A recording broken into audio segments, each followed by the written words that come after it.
اگر وہ رقم آپ نے والد صاحب کو دے دیا ہے, ان کی ملکیت میں ہبہ کر دیا ہے, تو آپ کو اس میں سے کچھ بھی نہیں ملے گا. تیسری شکل یہ ہوگی کہ آپ نے والد اس گھر کے اندر شراکت داری کی ہے. اگر شراکت داری کی ہے تو آپ کی جو رقم ہے وہ اتنی رقم آپ کو ملے گی. تو اب آپ دونوں کو یہ طے کرنا ہوگا, اور مجھے قوی امید ہے کہ آپ طے نہیں کر پائیں گے, کیونکہ جو ماحول ہے مجھے معلوم ہے آپ خود بھی طے نہیں کر پائیں گے, کیونکہ اس طرح سے آپس میں لوگ ایک دوسرے کے ساتھ اس طرح سے رہتے ہیں کہ کوئی معاملہ طے ہوتا ہی نہیں ہے. تب بعد میں جب مسائل آتے ہیں تو پھر وہ کہتا ہے میں نے جو لگایا تھا مجھے واپس چاہیے. بھائی عام طور سے تو لڑکے باپ کو دیتے ہیں, پھر اس سے دستبردار ہو جاتے ہیں, گویا کہ ایک طرح سے ہیبا کر رہے ہوتے ہیں.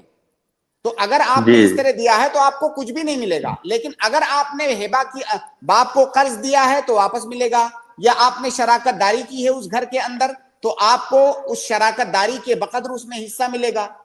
تو پہلے آپ دونوں یہ طے کر لیجئے کہ کس حیثیت سے آپ نے دیا تھا. اب طے نہیں کر پائے تو کیا کریں گے؟ یہی تو میں نے بتایا تھا نا شیخ کے, مطلب یعنی کہ میری یہ نیت تھی کہ مطلب میں نے پیسہ اس لیے لگایا, میں نے الگ کچھ بھی نہیں بچایا.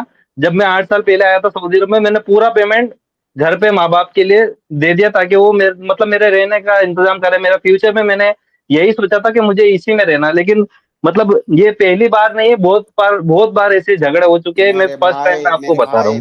بھائی میرے دیکھیں, وہ جی زمین آپ کی اکیلے تھوڑی ہے, آپ کے والد کی ہے. آپ کے والد کی وفات کے بعد اس زمین میں آپ کی والدہ کا حصہ بنے گا, اگر بھائی بہن ہوں گے تو ان کا بھی حصہ بنے گا. آپ نے یہ کیسے سوچ لیا کہ آپ زندگی بھر وہاں پر رہیں گے؟ اس زمین ان کی موت کے بعد وہ بٹوارا ہوگا اس کا. نہیں وہ بیچنے والے ہیں, وہ بیچنے کا کر رہے ہیں اس گھر کو, تو اس کے بعد کیا کریں گے شیخ, کیونکہ میرے والد نے بھی میرے کو بولا کہ عالم صاحب سے بات کریں گے اپن. ایک اصول آپ جان لیں, دو لوگوں کے درمیان جب اختلاف کا مسئلہ ہو, اللہ کے نبی صلی اللہ علیہ وسلم کی ایک حدیث ہے کہ لا تقضین بین اثنین حتی تسمع من الثانی کما سمعت من الاول. جب دو آدمیوں کے درمیان اختلاف کا مسئلہ ہو تو جب تک سیکنڈ پارٹی سے بھی آپ اسی طرح سے نہ سن لو جس طرح فرسٹ پارٹی سے سن رہے ہو, تب تک فیصلہ مت کرو. اگر آپ اپنے والد صاحب کو بھی اسٹریم میں لائیے, ہم دونوں کی باتیں سنیں گے, اس کے بعد جو ہے فیصلہ ہوگا کہ یہاں پر آپ کو آگے کرنا کیا ہے. جی انشاءاللہ. ٹھیک ہے, جزاک اللہ خیر عادل بھائی. جی جزاک اللہ, السلام علیکم, شکریہ. اصل میں شیخ ہمارے یہاں ہندوستانی ماحول میں نا یہ چیز اتنی زیادہ ہے, اور اصل میں اس کے تعلق سے سوال کرنا, یہ باپ سمجھتا ہے کہ بیٹا جو ہے میرے ساتھ نافرمانی کر رہا ہے یا جسے گستاخی کر رہا ہے. جیسے باپ کی کوئی کمپنی ہے, بیٹے کو اگر کام پر رکھ رہا ہے, بیٹا پوچھ لے کہ بھئی کس حیثیت سے میں ہوں, تو بس ایسا ہو جائے گا کہ بھئی اس نے بغاوت کر لی ہے میرے ساتھ. اس کی وجہ سے معاملہ جتنے زیادہ خراب ہوتے ہیں. جوائنٹ فیملی کا جو سسٹم ہے اور اس کے اندر جو خرابیاں ہیں, اس کا اگر جائزہ لیں گے تو آپ کو صاف طور سے پتا چلے گا کہ جوائنٹ فیملی کا سسٹم یہ اسلامی سسٹم نہیں ہے. اسلامی سسٹم میں جوائنٹ فیملی کا تصور نہیں ہے, اور جو خرابیاں ہیں وہ تو آپ گنا نہیں سکتے, اتنی ساری خرابیاں ہیں. جائیداد سے متعلق, پراپرٹی سے متعلق جو خرابیاں ہیں وہ تو ہے ہی, اس کے علاوہ دیگر حقوق بھی دوسروں کے مارے جاتے ہیں, بہت سارے مسائل ہوتے ہیں. مطلب یہ گفتگو کا ایک مستقل موضوع ہے. جی شیخ, بہت شکریہ. چلیے اگلے گیسٹ کو ایڈ کرتے ہیں ہم لوگ. اگلے گیسٹ ہے عبدل, میں آپ کو ایڈ کر رہا ہوں, آپ اپنا سوال کریں. اس کے بعد جاوید مکان. السلام علیکم ورحمۃ اللہ وبرکاتہ. وعلیکم السلام ورحمۃ اللہ وبرکاتہ. جی شیخ, میں سویگی میں کام کرتا ہوں, فوڈ ڈیلیوری ہے سویگی اور زومیٹو. جی تو اس میں جو ہے کمپنی ہم لوگ کو یہ پرووائڈ کرتی ہے, کچھ ایکسیڈنٹ ہوا تو کیش لیس ٹریٹمنٹ پرووائڈ کرتی ہے ہاسپٹلس میں, بنا کیش پے کرے وہاں پر ہم لوگ کو ٹریٹمنٹ دیتے ہیں. ٹھیک ہے, تو یہ فیسلٹی ہم لوگ لے سکتے ہیں کیا؟ یہ بتائیے کہ کیا جب کمپنی آپ جوائن کرتے ہیں تو اس کے لیے, اس فیسلٹی کو لینے کے لیے کیا کوئی رقم وغیرہ لی جاتی ہے شروع میں, یا آپ کی سیلری سے کوئی رقم وغیرہ کاٹی جاتی ہے؟ نہیں شیخ, سیلری سے تو کاٹی نہیں جاتی ہے, اور پیسہ بھی کچھ لیے نہیں ہے اس کے نام سے. مطلب کوئی انشورنس وغیرہ کا سسٹم تو نہیں ہے یہ؟ مطلب تھرڈ پارٹی ہے اس میں, مطلب جو جس کمپنی کے انڈر میں. کیش لیس جو آپ کرتے ہو تو بعد میں کیا پے کرنا پڑتا ہے آپ کو, یا اسی وقت ہم کیا کو کرنا پڑتا ہے آپ کو؟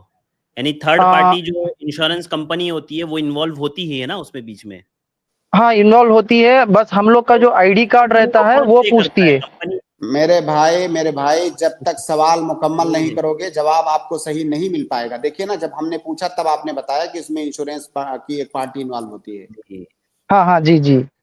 کیسا ہے نا, اس کو ایسے پے کرتا ہوئے گا کوئی نہ کوئی, یا تو کمپنی پے کرتی ہے یا تو آپ کی سیلری میں سے پے کرتی ہے اس کو, تبھی تو انشورنس تھرڈ پارٹی آپ کو دے رہی ہے وہ فیسلٹی. عموماً کیا ہوتا ہے جی شیخ, جو کمپنی والے جی ہوتے ہیں اپنے امپلائیز کا انشورنس کرواتے ہیں, امپلائیز سے کچھ بھی نہیں لیتے ہیں. وہ جو اس کا پریمیم ہوتا ہے انشورنس کا وہ کمپنی بھرتی ہے. اب امپلائی کیا سمجھتا ہے, وہ آ کے سوال کرتا ہے کہ مجھے کچھ بھی نہیں دینا پڑتا ہے. بھائی آپ کو نہیں دینا پڑتا ہے نا, لیکن کوئی تو دے رہا ہے. تو انشورنس چاہے آپ خریدیں تب بھی حرام ہے, انشورنس آپ کے لیے کوئی اور خریدے وہ بھی حرام ہے. تو اس لیے سوال میں ڈنڈی مت مارا کیجئے, سوال مکمل کیجئے. جی آپ ڈائریکٹ کہیے نا کہ انشورنس ہوتا ہے, انشورنس کا جو اماؤنٹ ہوتا ہے میری کمپنی پے کرتی ہے, آپ ایسے کہیے. ہیلتھ انشورنس جی کراتی ہے کمپنی اپنے امپلائیز کی, تو یہ جائز نہیں ہے بالکل. کسی بھی طرح سے اس میں جواز کی کوئی صورت نہیں, وہ انشورنس لینا آپ کے لیے جائز نہیں ہے. اور ابھی میں ٹریٹمنٹ کرا چکا ہوں تو اس کا اماؤنٹ کا کیسے کروں میں؟ آپ جو دیکھیے, آپ تھوڑا ہاں سا اور بھی تفصیل سنیے. مان لیجئے جی آپ کی کمپنی نے آپ کے لیے انشورنس خریدا, ہاں اور اس انشورنس کے لیے آپ کی کمپنی نے مثال کے طور پر 50,000 روپے پے کیا. فار جی ایگزامپل 50,000 روپے پے کیا. اب اگر اللہ نہ کرے آپ کے ساتھ حادثہ ہو جاتا ہے, بیمار ہو جاتے ہیں, یا کوئی بھی ایسا کچھ بھی ایسا ہو جاتا ہے جس کی وجہ سے آپ کو علاج لینا پڑتا ہے, اب جی آپ کے لیے جائز ہے کہ آپ 50,000 کا علاج لے سکتے ہیں, کیونکہ وہ 50,000 اصل رقم ہے جو آپ کی کمپنی نے پے کیا ہے, اتنے کا علاج آپ لے سکتے ہیں. 50,000 سے اوپر کی جو رقم ہے وہ سود ہے. انشورنس میں کیا ہوتا ہے کہ آپ تھوڑی رقم پے کیے رہتے ہیں, اسی دوران آپ کے ساتھ حادثہ ہو گیا, آپ کو ایک بڑا اماؤنٹ ملتا ہے. تو جتنی رقم آپ نے پے کیا ہوا ہے اتنی رقم سے آپ استفادہ کر سکتے ہیں. اس کے اوپر کی جو رقم ہے وہ سود ہے, اس سے استفادہ کرنا یہ جائز نہیں ہے. اب اگر آپ نے جو ہے پاسٹ میں کچھ کر لیا ہے اس کو بھول جائیے, آگے خیال رکھیے کہ آپ اپنی کمپنی سے کہہ دیجئے کہ مجھے انشورنس سے فائدہ نہیں اٹھانا ہے. جی جی ٹھیک ہے عبدل بھائی. جی سر. جی شیخ, ایک چھوٹا سا ایک سوال ہے غیر محرم کے تعلق سے. میری بیوی کا ڈیلیوری ہوا ہے, تو ان کے دیکھ بھال کے لیے ان کو بہن کو لا کے میں گھر پہ رکھ سکتا ہوں کیا؟ ان کی ماں نہیں ہے, ان کی وفات ہو گئی ہے, تو ان کے دیکھ بھال کے لیے صرف ان کے بہن جو ہے تیار ہو رہے ہیں دیکھنے کے لیے, باقی لوگ کوئی تیار نہیں ہو رہے ہیں. تو ٹھیک ہے, سوال واضح ہے عبدل بھائی. دیکھیے اگر ایسی سچویشن ہے تو بالکل آپ لا کے رکھ سکتے ہیں, لیکن ایک شرط کے ساتھ. وہ جی شرط یہ ہے کہ آپ اپنی سالی کے لیے محرم نہیں ہیں. آپ کی سالی کا آپ سے پردہ ہے. اب اگر پردے کے جتنے تقاضے ہیں وہ تمام تقاضے پورے ہوتے ہیں آپ کے گھر میں آپ کی سالی کے لیے, تو آپ رکھ سکتے ہیں. کیا وہ آواز کا پورے بس اگر آپ کی سالی آپ کے گھر میں رہتی ہے, پردے کا کے جتنے مسائل ہیں, جتنے احکام ہیں, ان سب کا اہتمام آپ اور آپ کی سالی کر پاتے ہیں, آپ کی سالی کا آپ سے پردہ ہے, تو کیا وہ جی پردہ کر پائے گی؟ کیا اس کا اہتمام ہو پائے گا؟ اگر ہو پائے گا تو ٹھیک ہے, پھر جائز ہے. لیکن کیا آپ کر پائیں گے؟ جی ہو جائے گا. اگر کر بٹ پائیں گے تو ٹھیک ہے. دیکھیے پردیس, ارے بھائی آواز یوٹیوب میں سن لینا. اب آپ کو سن آواز لینا, نہیں آ بعد رہی میں ہے, سارے لوگوں ریپیٹ کر کو. کے سن لینا بھائی عبدل بھائی. جی شیخ کنٹینیو کر دیکھیے لیجئے. پردے کے جتنے بھی مسائل ہیں, حرام چیزیں دو طرح کی ہوتی ہیں, ایک حرام محرم تحریم الوسائل اور ایک محرم تحریم المقاصد. پردے کے جتنے مسائل میں حرمت کا تعلق ہے وہ سب حرام محرم تحریم الوسائل ہیں, اور جو چیزیں محرم تحریم الوسائل ہوتی ہیں اس کا مطلب یہ ہوا کہ جب بھی وہ وسیلہ بنیں گی فتنے کا, جب بھی وسیلہ بنیں گی حرام کاری کا, حرام میں داخل ہونے کا, تب وہ چیز حرام ہو جائے گی. اب اگر آپ کی سالی کا آپ کے گھر میں آ کر کے رہنا کسی بھی حرام کام کا وسیلہ بننے والا ہے تو جائز نہیں ہوگا، ورنہ جائز ہوگا۔ جی ٹھیک ہے شیخ، بہت شکریہ۔ امید ہے عبدال بھائی آپ کو جواب مل گیا ہوگا، اگر آپ نہیں سمجھ پائے ہیں، نہیں سن پائے ہیں تو یوٹیوب پر دوبارہ سن سکتے ہیں۔ بارک اللہ جی فیکم۔ شکریہ شیخ، السلام علیکم ورحمۃ اللہ وبرکاتہ۔ شیخ یہ انشورنس کا جو مسئلہ ہے، جیسے میں کسی کمپنی میں کام کر رہا ہوں اور کمپنی میں کمپلسری ہے، میں نے بولا نہیں ہے، میں نے چوائس نہیں، میری چوائس نہیں ہے وہ، لیکن کمپنی نے کمپلسری کر رکھا ہے انشورنس کو۔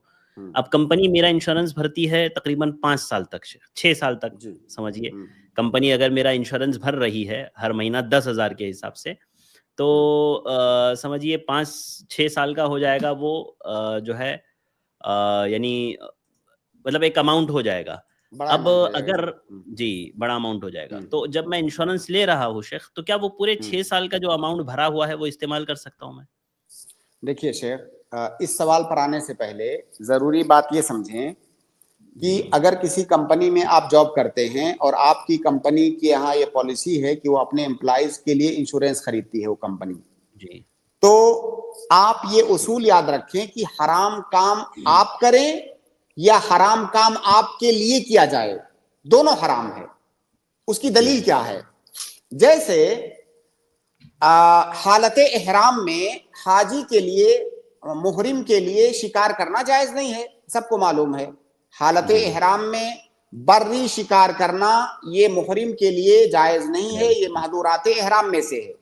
سوال یہ ہے کہ اگر کوئی دوسرا انسان اس محرم کے لیے شکار کر کے لائے کہ میں نے آپ کے لیے شکار کیا ہے، آپ تو نہیں مار سکتے شکار، لیکن میں نے آپ کے لیے کیا ہے، یہ لیجئے کھا لیجئے، تو کیا اس کے لیے کھانا جائز ہوگا؟